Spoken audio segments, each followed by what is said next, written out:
நிகழ்ச்சி ஆரம்பிக்கிறதுக்கு முன்னாடி வரிசையாக ஒரு 25 சேர் போட்டாங்க. விடிய விடிய போகும் போல இருக்கு எனக்கு அப்படின்னு நினச்சேன். ஆனால் எல்லோரும் சுருக்கமாக பாசத்தோடு சுருக்கமாக உரையாட்டுனீங்க. மகிழ் பேசும்போது நான் பயந்துட்டேன், மறந்துட்டார் என்ன பேசணுமோன்னு. அதில் ஒரு பெரிய கேப் விட்டார். அருண் விஜய் சொன்னார்ல, ஒரு படத்தை எடுத்து முடிச்சிருவார், அப்புறம் போஸ்ட் ப்ரொடக்ஷனில் ரொம்ப டைம் எடுத்துப்பாருங்க. ரொம்ப டைம் இல்லை, ரொம்ப ரொம்ப ரொம்ப டைம். எவ்வளோ டைம்னா நாங்கள் இப்படி ஒரு படம் எடுத்ததே மறந்துட்டோம். ஷூட்டிங் முடிச்சிட்டேன், இந்த படம் முடிச்சுட்டு தான் நான் நெஞ்சுக்கு நீதி போனேன். நெஞ்சுக்கு நீதி போய் முடிச்சுட்டு அது ரிலீஸ் ஆகி அப்புறம் திருப்பி இந்த படத்துக்கு கூப்பிட்டாங்க. ஓ, இப்படி ஒரு படம் நம்ம பண்ணிட்டு இருந்தோம்ல அப்படின்னு சொல்லி திருப்பி ஃபர்ஸ்ட்லேருந்து கதையெல்லாம் கேட்டுட்டு, ஓ அப்படியா, 70 நாள் தான் எடுத்தார். ஆனால் 3 வருஷம் ஆச்சு. 2019 ஆரம்பித்தேன் பூஜை போட்டு.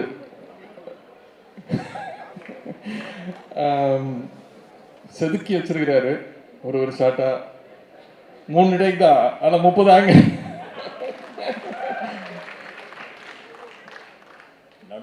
நடுவில் 2 கோவிட் லாக்டவுன் வந்தது.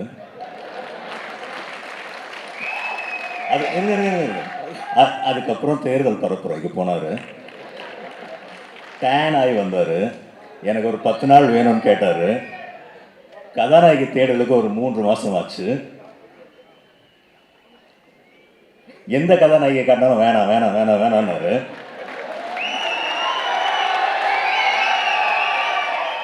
கடைசியில் நான் போயிட்டு அவர்கிட்ட கெஞ்சி, செண்பகமூர்த்தி சார்கிட்ட கெஞ்சி, நிதி ஆதரவாங்க, இதை விட்டா அது ஆளே இல்லைங்க அப்படின்னு.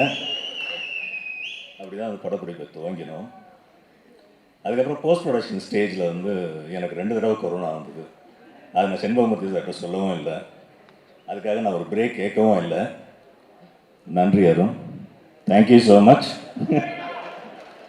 இல்லை, ஆரம்பம்லாம் நல்லா தான் இருந்துச்சு.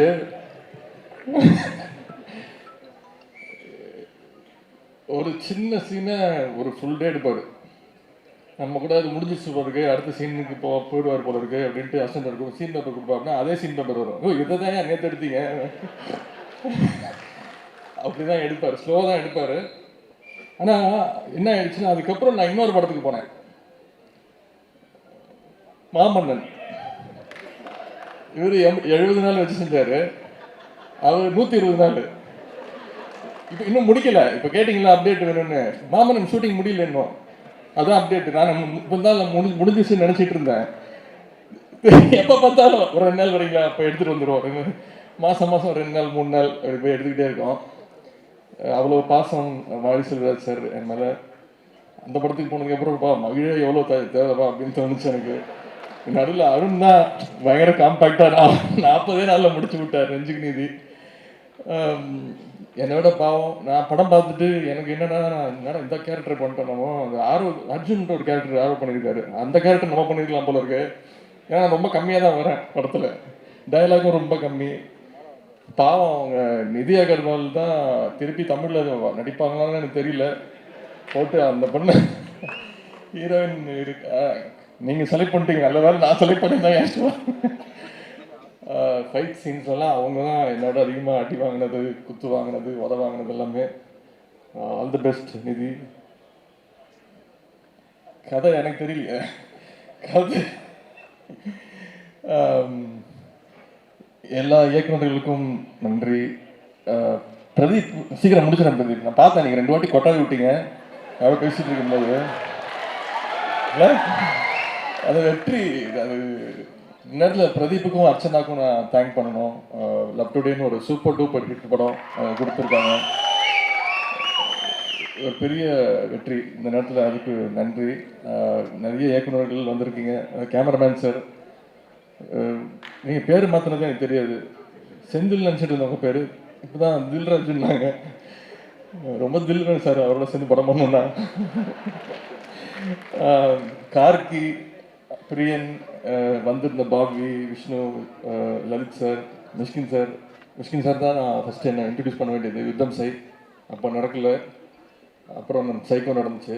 சொன்னார் சைக்கோ அப்போது நான் ரொம்ப கஷ்டப்பட்டுலாம் நடித்தேன்னு. ஆனால் இல்லை, என்னை வச்சு எனக்கு என்ன மாதிரி இன்னொரு பாடி டபுள் வச்சு பாதி படத்தை முடிச்சிட்டாங்க. ஏன்னா பாதி ஷாட்டு காலுக்கு தான் வைப்பார். அது நான் தேவையே இல்லை, நீங்கள் காலு கேடுங்க சார், நான் பிரச்சாரத்துக்கு கிளம்புறாட்டி கிளம்பிட்டேன். அப்புறம் இருட்டில் தான் இருக்கோம், யார் இருக்காங்கன்னு தெரியாது. சார் நான் சைக்கோ டப்பிங் அப்போ இது நான் நடிக்கவே இல்லையா, அது நீ இல்லைப்பா, நீ போயிட்டேம்மா நீங்கள். நீங்கள் இப்போ பார்த்தீங்கன்னா நிறைய தெரியும், நிறைய ஷாட்டை நான் கிடையாது. எல்லா இயக்குநர்களும் சுந்தர் சி சார் வந்திருக்காரு. இங்கே இருக்கிற அத்தனை இயக்குநர்களையும் நான் அதை பார்த்துட்டேன். சுந்தர் சி சார் மட்டும் தான் மிஸ் ஆயிடுச்சு. அதுக்கு காரணம், அதுக்கு எடுத்து விட்டது வந்து ராஜேஷ் சார். டிஆர் வேலை செய்யணுக்குமார் நான் பண்ண வேண்டிய படம். அது நல்ல கதை, மூலக்கதை வந்து அவர் தான். அது சரியில்லை சார், செட் ஆகுது சார் அவங்க அப்படின்ட்டாரு ராஜேஷ் சார். ஆனால் இப்போ எல்லாரும் படம் பண்ணணும் அப்படின்னு கேட்குறாங்க. அருண் நைஸாக ஒன்று போட்டார். எல்லாம் பார்ட் 2 வந்திருக்கீங்க. நெஞ்சுக்கு நீதி பார்ட் 2, அங்கே அவர் மாமன்னன் பார்ட் 2ன்றாரு. அருண் ஃபோன் பண்ணார் சார், மிஸ்கின் சார். அருண் ஃபோன் பண்ணி சைக்கோ 2 பண்ணணும் அப்படின்றாரு. நான் இந்த மாமன்னன் முடிச்சுட்டு ஃபோன் நம்பர்லாம் மாற்றிட்டு எஸ்கேப் தான். நிறைய வேலைகள் இருக்குது. இந்த படம் பெரிய உழைப்பு, நிறைய கஷ்டப்பட்டிருக்கோம், நிறைய ட்ராவல் பண்ணியிருக்கோம். ஆனால் மகிழ் சொன்ன மாதிரி அந்த பட்ஜெட்டுக்குள்ளே எடுத்து கொடுத்துட்டாரு.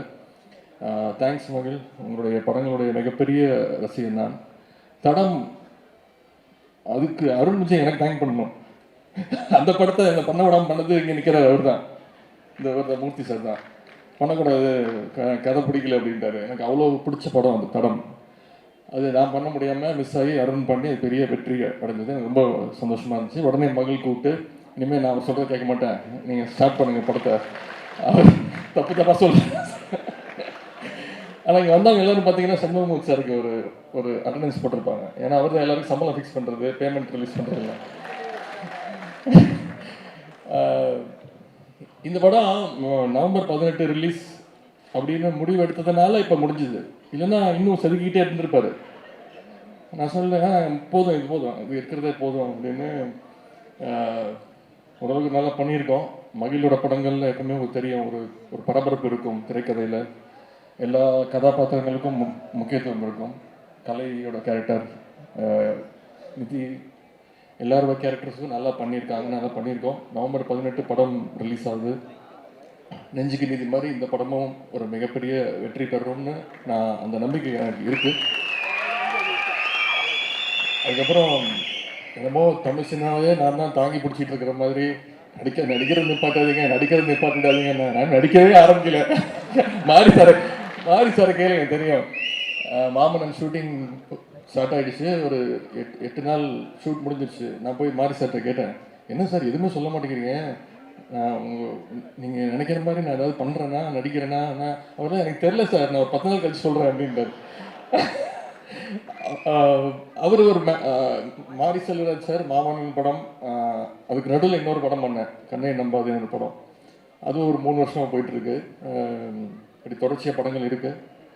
வந்திருந்த பத்திரிகை நண்பர்களுக்கு நன்றி, சப்போர்ட் பண்ண அத்தனை பேருக்கும் நன்றி, இந்த படக்குழுவினருக்கு நன்றி. இங்கெல்லாம் வந்து சுருக்கமாக பேசி இந்த ப்ரோக்ராம் இவ்வளோ சிம்பிளாக சீக்கிரமாக முடியறதுக்கு உதவி பண்ண அவங்க அத்தனை பேருக்கும் என்னுடைய நன்றி தெரிவித்து விடைபெறுகிறேன். நன்றி, வணக்கம்.